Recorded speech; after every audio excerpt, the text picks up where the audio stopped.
Okay, already? No? To be honest, mate, I'd focus more on your material than... Racing that we had a fucking threesome together, we were using this lassie, a Chinese finger trap. And races focused more on the lassie. Oh, right. No, I'm going to read for it. Alright, sorry. I'm going to read for the sex jokes. 1-0. As I say, I'm just a father. One card. I'm just a father. I'm a father. I had a beautiful baby boy. 2 cards. When I say I had a beautiful boy. 3 cards,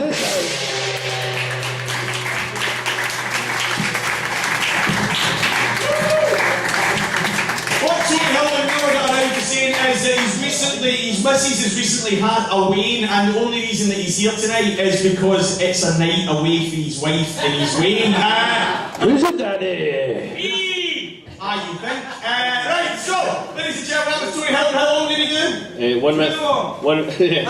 1 minute 39, same as when you had a kid. So that's 2-0 me. And tonight on stage, 82 seconds.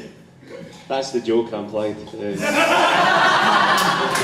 But he never fucking laughed. Fucking hell, man. This is what happens when you bring a dad anyway. Fucking granddad. Right. That is next is. After Edward, we will have Joe McKeown. Joe McKeown. Is that a person?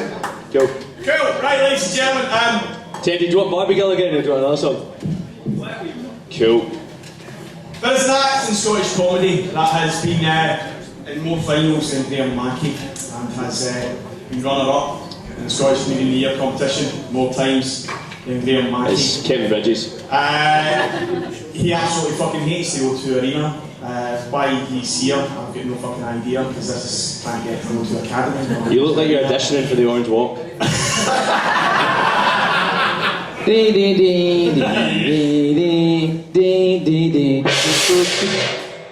Right, ladies and gentlemen, please go wild, please go crazy, and please welcome the person most likely to go on Orange Walk.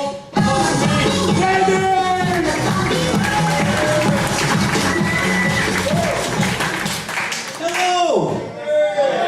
Now, it's good to be out and about again. So I actually got arrested recently for doing nothing more than shouting out, "That keeper is fucking shite!" I remember when you could let off some steam at the zoo.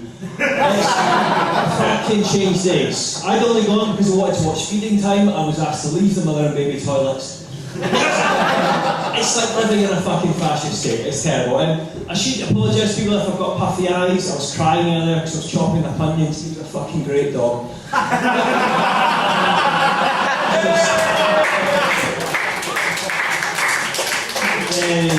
Very upsetting. Also, as people in the front row can see I've got a bit of a belly at the moment.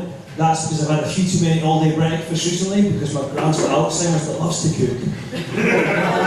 Only so many bacon rolls you can eat. It's fine to laugh at that, by the way, she's dead, don't worry about it. Please, that's true. I've spent the day on the phone to the Undertaker trying to get him to arrange our funeral because he was her favourite American wrestler. 60 seconds.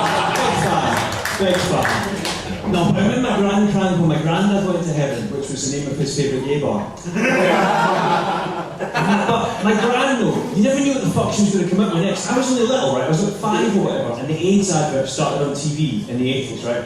And my gran came up to me one day and said, "Is it true? Is it true that you can spread AIDS by sharing needles?" And I had to look at what she had in her hands and say, "No, Gran, you can't spread AIDS by sharing knitting needles." And she looked at me and said, "Oh, thank goodness for that, because these have done hundreds of abortions."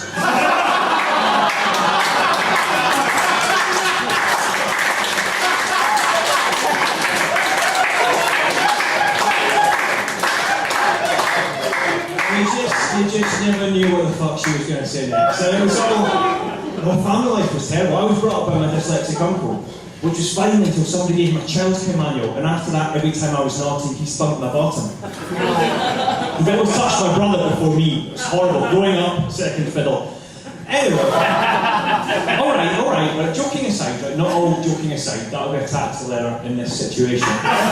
But joking aside for now, right, my wife, right, she's Slovakian, right, and that's true, and it's quite cool having a Slovakian wife, apart from when even your own mates say, "Did you buy her?" No, I didn't buy her. I begged her to lend me the money to buy her. But it's good having an Eastern European wife, right? Because she's Eastern European, I'm Scottish, right? It means we both like a drink. Last week we went out, we both had a bit too much to drink. She ended up getting her stomach pumped because I was too pissed to find her vagina.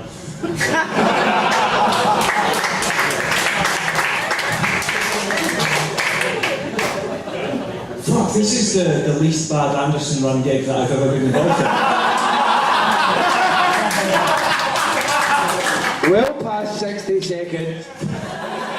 Right, let's just tell you a fantastic true story of my involvement with Alan Anderson in the past. I got a gig, right? One of these gigs you think, this could kind of launch me, this could help people see me in a corporate way. This could really get the big bucks rolling in, this should fucking see this is Prime Mark, he's 4 years old. Anyway, did the Scottish Event Awards for this prep.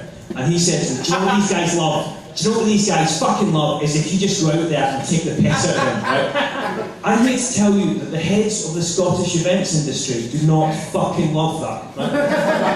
Jeff Ellis from DF Concerts, who organised popular music festival Tea in the Park, in no way loved an opening line of, Tea in the Park's my favourite weekend of the year, because all the Neds in one place, it's safe to go fucking everywhere. Didn't love that, right? Didn't love a follow-up line of, no, I've heard the atmosphere's electric from the static charge of 50,000 shell suits jumping up and down the blocks. Fucking lucky to still be gigging at all, right? It's not the most awkward gig I've had. I was in Afghanistan doing a gig for the forces, and I just forgot to clarify which forces. The Taliban are a fucking tough crowd. So. Do you know what it's like standing backstage at the Kandahar Palladium, just thinking, but what do the Taliban like? And then I thought, I don't know, some sort of 70s club comedian just walked out and went, I tell you what, my wife's great, you can't beat it. I'm joking, of course you can. Hey, what happened? The things you get carried away, you get cocky, you think you're on board for the Taliban, you start pretending to one of them, and you go, people are always saying to me, being the Taliban, can you even find your wife's clitoris? I say, easy, it's in a jar on top of the mantelpiece. Please, I know I push the audience too far at times, please bear in mind, I'm not even a real comedian, right? I'm an interior decorator, by which I mean I refuse to wear a condom.